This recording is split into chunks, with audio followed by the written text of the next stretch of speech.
kita itu dianjurkan ya kalau punya anak perempuan ya menunggu jodohnya anak perempuan. Tapi ada adat yang baik ya, yaitu menawarkan anak perempuan kepada orang soleh untuk dinikahi. Itu ya, adat yang jarang sekarang. Bahkan perempuannya sendiri yang menawarkan diri untuk dinikahi orang soleh.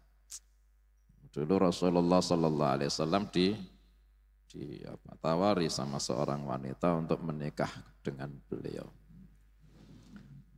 Tapi itu jarang sekarang. Yang ada sekarang ya menunggu entah kapan takdir Allah Ta'ala ngirim. Yang datang wallahu a'lam bissawab. Padahal ketika ada ketemu orang soleh, ya tawari sudah nikah belum? Mau enggak nikah?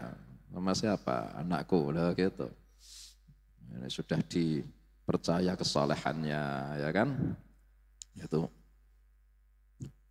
Ini perempuan ini, orang tua ini menawari Nabi Musa untuk menikah dengan salah satu dari dua anaknya itu. Kemudian diberikan kesepakatan, yaitu kalau mahernya pernikahan itu adalah Nabi Musa alaihi salam harus mau memberi mahar. Apa maharnya?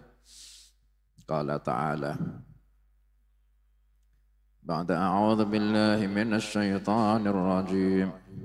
Qala inni uridu an unkihaka ihda ibnatayya hataini ala an ta'jurani ثمانية حجج فإن أتممت عشرا فمن عندك وما أريد أن أشق عليك ستجدني إن شاء الله من الصالحين. Orang tua itu berkata, saya ingin menikahkan kau dengan salah satu di antara dua putriku itu, yang besar atau yang kecil. Dengan mahar kau menjadi buruhku, menggembalakan kambingku selama 8 tahun. Itu maharnya. Mahar yang sangat, Masya Allah ya kan. 8 tahun untuk jadi buruh. Ini dilayani ya Nabi Musa demi bisa menikahi dengan seorang wanita. Kira-kira ayune kaya apa itu? Kok Nabi Musa sampai mau memberi mahar yaitu bekerja 8 tahun. Bukan masalah ayu, masalahnya sifat malu yang dipunyai itu perempuan itu loh. Mahal itu, enggak ada perempuan yang kayak gitu sudah. Ini punya malu yang kayak gini, ini mahal ini. Soalnya jarang sudah. Makanya termasuk hiasan yang membuat perempuan ini mahal, apanya? Bukan kecantikan, apa? Al-haya, sifat malu. Faja'athu ihdahuma tamshi 'ala istihya'. Itu sifat malu yang sampai kayak gitu Nabi Musa yang disenangi. Sampai memberikan mahar 8 tahun. Fa in atmamta 'ashran fa min 'indik. Kalau kau menyempurnakan menjadi 10 tahun, maka itu kelebihannya adalah dari pemberianmu, kebaikanmu wahai Musa. Tambah 2 tahun jadi 10 tahun, yaitu terserah kau. Maka itu dari kebaikanmu. Kalau kau mau, itulah maharnya. Wa ma uridu an asyqa alaik, dan saya tidak ingin memberatkan kau, memayahkan kau wahai Musa. Satajiduni insyaallahu minas salihin, kau akan menemukanku insyaallah termasuk orang saleh, yakni menepati janji. Qala dzalika baini wa bainaka ayyamal ajalain qadaitu fala udwana alayya wallahu ala ma naqulu wakil. Nabi Musa menjawab, dzalika baini wa bainak, inilah kesepakatan antara saya dengan engkau. Saya setuju ayyamal ajalaini qadaitu fala udwana alayya. Yang manapun di antara dua tempo, kok saya ini sudah menyelesaikan, maka tidak ada permusuhan atasku dengan menambahi tuntutan tempo. Entah saya nantinya mengambil yang 8, atau saya nantinya mengambil yang 10 tahun, maka itu harus diberikan sesuai kesepakatan. Tidak boleh minta ditambah tempo. Wallahu ala ma naqulu wakil, dan Allah menjadi zat yang kita pasrahi atas apa yang kita ucapkan. Akhirnya sempurnalah kesepakatan. Mulailah Nabi Musa dikasih tongkat. Tongkatnya kemarin sudah dibahas ya kan. Tongkatnya Nabi Musa alaihissalam itu ada cabangnya gitu. Ada cabangnya. Terus ada ini yang bawah, yang atas bercabang ya kan, bercabang. Diberi tongkat sama Nabi Syuaib ya kan, wakilah Nabi Syuaib. Akhirnya ketika dikasih ke wakilah itu tongkatnya para nabi-nabi. Mulai Nabi Adam alaihissalam wakilah itu dulu pakai tongkat itu. Kemudian menurun kepada Nabi Nuh, kemudian menurun kepada Nabi Ibrahim, kemudian kepada Nabi Syuaib, kemudian diberi kepada Nabi Musa alaihissalam. Kemudian kemarin kita bahas wakilah, tongkat itu kalau disentuh selain Nabi, celaka itu orang yang nyentuh. Nah, hati-hati, kepingin ngerebut, kepingin punya tongkatnya Nabi Musa, nah, saya pengen. Nah, wakilah gitu. Akhirnya dikasih tongkat. Kemudian mulai bekerja, mulai menggembala kambing. Qala ta'ala, falamma qadha Musa al-ajala wa sara bi ahlihi anasa min janibit turi nara. Akhirnya setelah 10 tahun, wakilah Nabi Musa alaihissalam bekerja dengan tempo yang paling sempurna. Tadi 8 atau 10. Nabi Musa alaihissalam mengambil 10 tahun. Soalnya wakilah seorang nabi kalau sudah ngomong, tidak cuma ngomong Pak. Dilayani betul, selama itu tidak maksiat. 8 atau 10, baik. 8 atau 10 sudah bilang baik, ya 10. Sudah bilang baik. Nabi tidak ada yang mengingkari, meskipun itu pilihan yang macam itu, wakilah seperti itu. Nabi Musa alaihissalam akhirnya kerja gembala kambing dengan tongkat wasiat yang dikasihkan Nabi Syuaib itu. Akhirnya 10 tahun, pada 10 tahun selesai, akhirnya itulah mahare, akhirnya menikah sama anaknya Nabi Syuaib alaihissalam. Wakilah anaknya Nabi Syuaib ini yang ditawarkan salah satu, ada 2 kan, ini wakilah yang kecil, wakilah yang kecil. Akhirnya dinikahkan sama anaknya Nabi Syuaib. Setelah menikah kemudian tinggal di Madian 1 tahun setelah itu, 2 tahun, 3 tahun, sampai 10 tahun setelah itu. Jadi semenjak datang ke Madian sampai 20 tahun di Madian. 10 tahun yang pertama itu menjadi mahare, menggembalakan. Kemudian setelah 10 tahun menikah, tinggal di situ meneruskan jadi mantu sampai 10 tahun lamanya lagi. Setelah 20 tahun di Madian, Allah Ta'ala memberikan rasa kangen sama Nabi Musa, rindu. Ingat di Mesir masih punya ibu, masih punya saudari, kakak perempuan. Saudari yang dulunya itu diperintah ibunya mengikuti ketika Nabi Musa dihanyutkan di Sungai Nil. Masih diberi kangen sama kakak lakinya yaitu Harun. Itu dibuat kangen nepor. 20 tahun Masya Allah ya. Mondok kayak seminggu wis kangen ya. 20 tahun. Akhirnya minta izin itu Nabi Musa sama Nabi Syuaib sama mertuanya buat pulang mengunjungi keluarga silaturrahim di Mesir. Madian itu tempatnya sekarang ikut Saudi dan itu jauh dari Mesir. Minta izin sama mertuanya buat mengunjungi, tapi membawa istrinya itu, membawa anaknya Nabi Musa juga.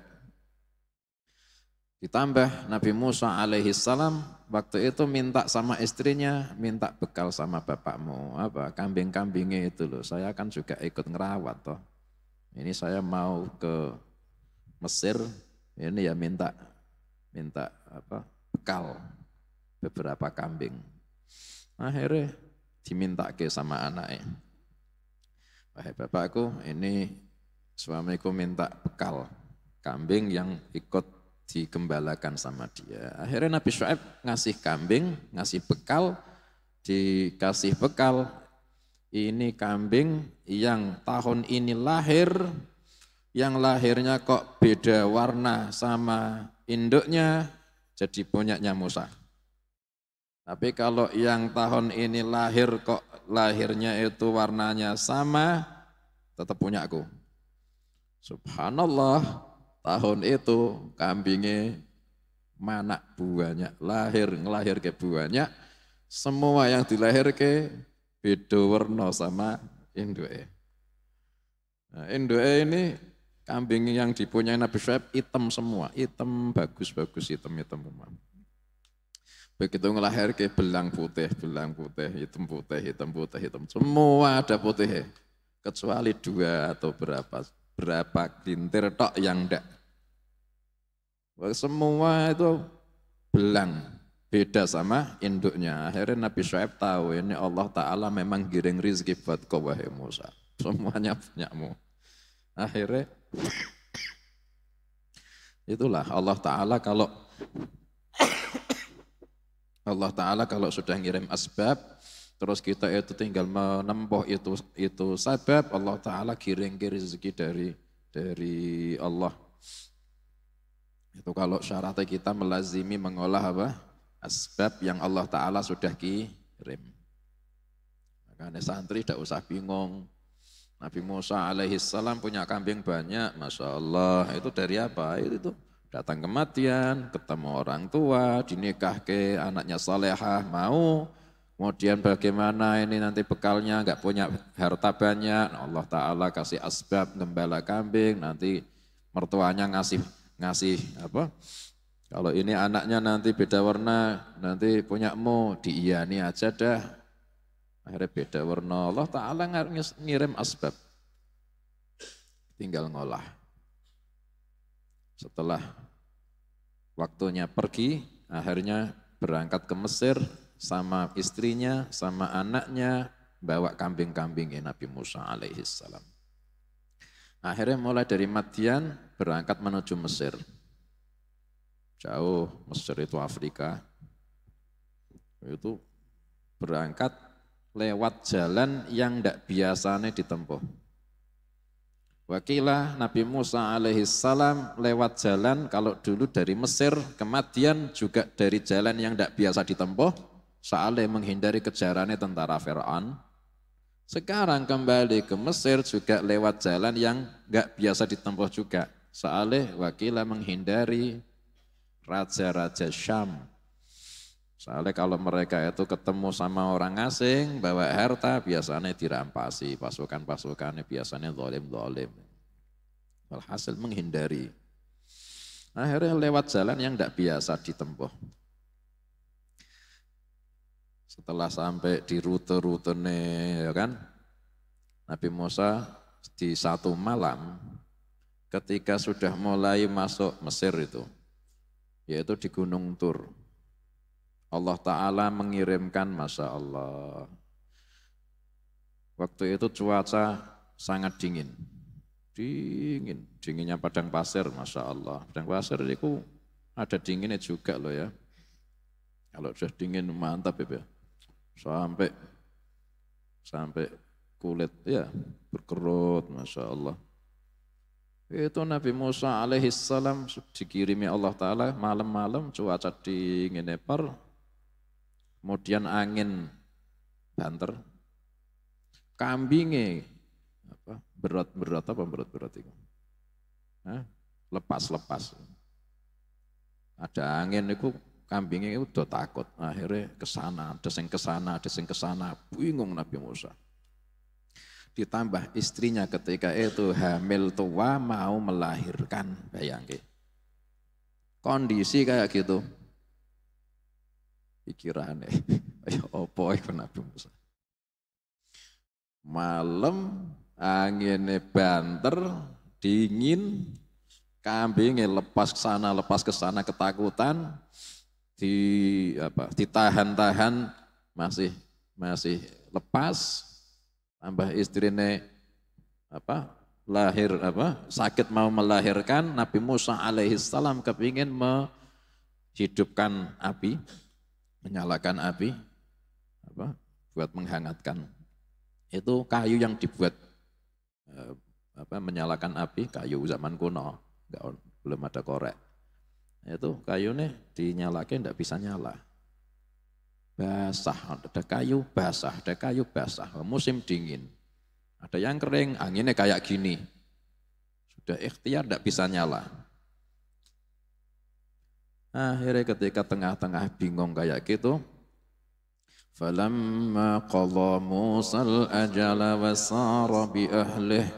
Ketika Musa sudah menyelesaikan tempo itu, akhirnya Nabi Musa berjalan bersama istrinya menuju ke Mesir, mau silaturahim. Akhirnya ketika di musim dingin, malam-malam istrinya sakit mau melahirkan, menyalakan api tidak nyala-nyala, kambingnya lepas, di jalan sudah tersesat, ketika itu tersesat juga Nabi Musa. Jalannya ini sebelah mana ini, bingung sudah. Kondisi yang kayak gitu, nasamil janibit turi nara. Nabi Musa melihat dari jauh, melihat di arahnya gunung Tur. Tur ini memang nama gunung, wakila memang namanya gunung Tur, wakila Tur itu ya artinya gunung gitu. Tapi lebih masyhur gunung Tur kalau kita nyebut. Nabi Musa melihat dari arah gunung Tur, kita nyebut gunung Tur aja, gunung yang khusus yang di situ. Nabi Musa melihat dari jauh gunung Tur, ini ada api di situ. Api, gerak-gerak api itu kelihatan. Dan itu jauh. Bayangke di gunung ya. Wakilah yang melihat itu cuma Nabi Musa. Keluarganya lihat, tidak lihat kok, saya lihat. Makanya di ayat yang lain, inni anastu nara. Sesungguhnya saya lihat, inni anastu nara. Soalnya keluarganya yang sama beliau, mana tidak ada api. Itu, makanya inni anastu nara. Wakilah itu nur, wakilah itu api. Akhirnya didatangi sama Nabi Musa alaihissalam ke arah api itu. Qala li ahlihim kuthu. Ini. Qala li ahlihim kuthu inni anastu nara. Nabi Musa berkata kepada istrinya dan keluarganya, kalian tinggallah di sini, sesungguhnya saya melihat api. La'alli atikum minha bi khabarin aw jadwatin minan nari la'allakum tastalun. Mungkin saya bisa mendatangkan buat kalian dari api itu khabar. Ada orang yang bisa ngasih tahu jalan. Berarti ketika itu Nabi Musa tersesat. Aw jadwatin, atau mungkin saya bisa mengambil kayu bakar atau kayu yang bisa tak ambil api atau bara dari api itu. Au jadwatin minan nar, la'allakum tastalun, biar kalian bisa menghangatkan diri, menolak dingin.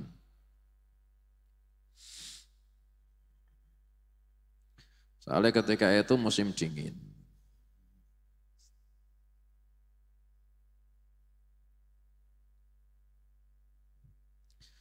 فلما أتاها نودي من شاطئ الوادي الأيمن في البقعة المباركة من الشجرة أي يا موسى إني أنا الله رب العالمين. Nabi Musa akhirnya mendaki gunung itu, menelusuri jalan-jalan gunung-gunung itu, mengikuti arah api yang dilihat sama Nabi Musa alaihi salam, dan apinya itu menarik perhatian betul sama Nabi Musa. Jadi didatangi, tinggi, naik, manjat betul Nabi Musa. Akhirnya ketika sampai di dekatnya api, ternyata api itu ada di dekatnya wadi itu, lembah. Lembah itu di antara dua gunung. Lembah, gunung, ini lembah. Itu ada di dekatnya wadi, letaknya api itu. Subhanallah, apinya yang dilihat ternyata ada di tengah-tengahnya api itu pohon. Pohonnya hijau, seger. Padahal dikitari api semua. Wah, aneh. Pohon dipenuhi api di sekitarnya, pohonnya di tengah-tengah api dah. Pohonnya hijau seger. Apinya ya apinya bulat-bulat, gerak-gerak. Nabi Musa alaihi salam lihat sambil takjub. Hijaunya ini enggak terpengaruh api, tapi apinya juga tidak terpengaruh sama hijaunya pohon, masih api. Tapi wakila itu adalah nur, bukan api. Nabi Musa menyangka api. Ada di dalam surah Thaha disebutkan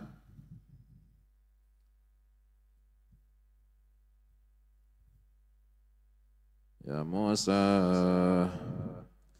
yakhla'ana alaik, wahai Musa, copot sandalmu. Disuruh nyopot sandal ketika itu. Innaka bil wadil muqaddasi tuwa, sesungguhnya kau ada di lembah yang disucikan, yaitu lembah tua. Itu sampai di lembah itu Nabi Musa alaihi salam akhirnya mendengar suara. Astagfirullah, mendengar kalam bukan suara. Mendengar kalam. Ngasih tauhid, apa bedanya mendengar suara kalau mendengar kalam? Ya, ini suara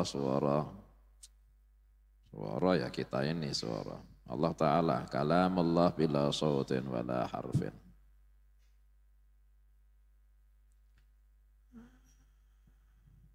Nabi Musa ketika itu melihat api sambil takjub. Kemudian Nabi Musa alaihi salam ketika di dekatnya api,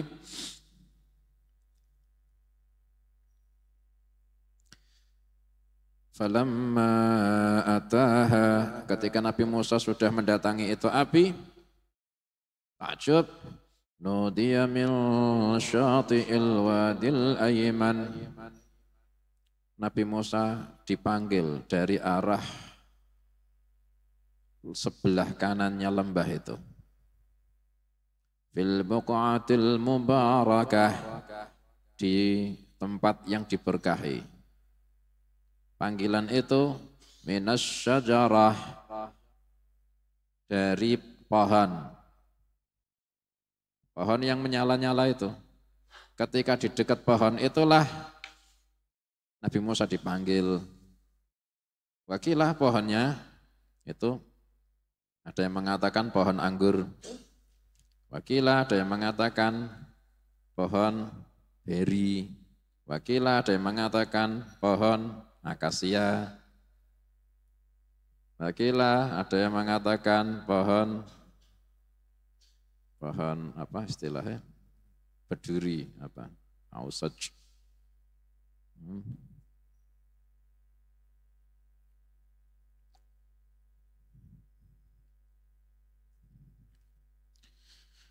Kemudian Nabi Musa ketika itu mendekati pohon yang ada apinya. Kemudian setelah didekati, Nabi Musa alaihissalam mendengar di situ tasbihnya para malaikat.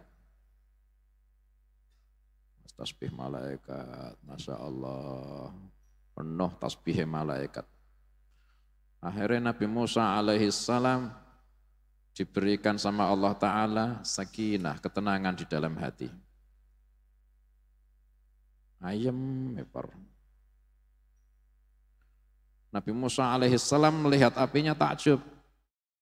Sampai akhirnya mengambil rumput di bawah, dicabut itu rumput, didekatkan ke api yang ada di pohon itu.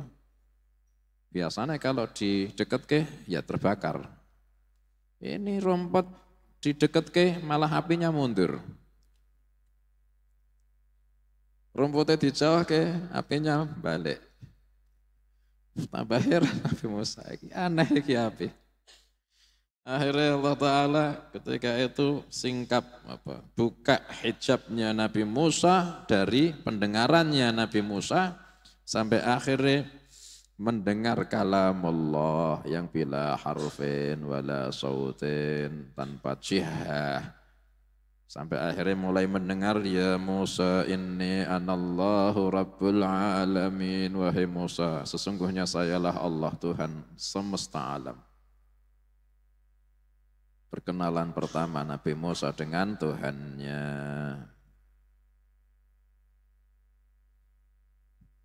Ya Musa inni anallahu rabbul alamin. Wahai Musa, sesungguhnya sayalah Allah Tuhan semesta alam. Kalau di dalam surah Kahfi ceritanya itu lebih ada detailnya.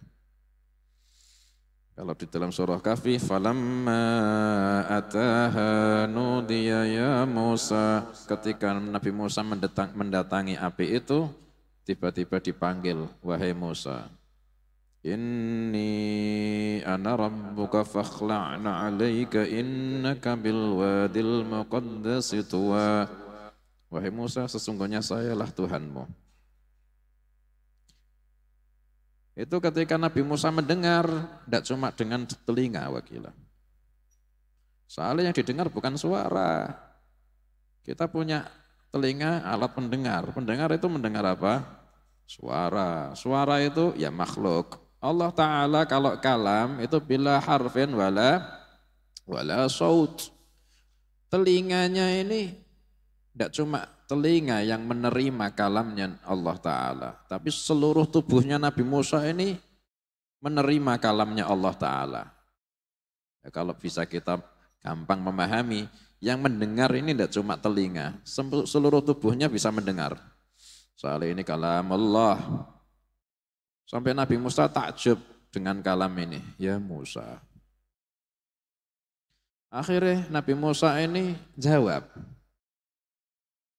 Sami'tu sautak fa aina makanak. Saya dengar suaramu, tapi kau di mana?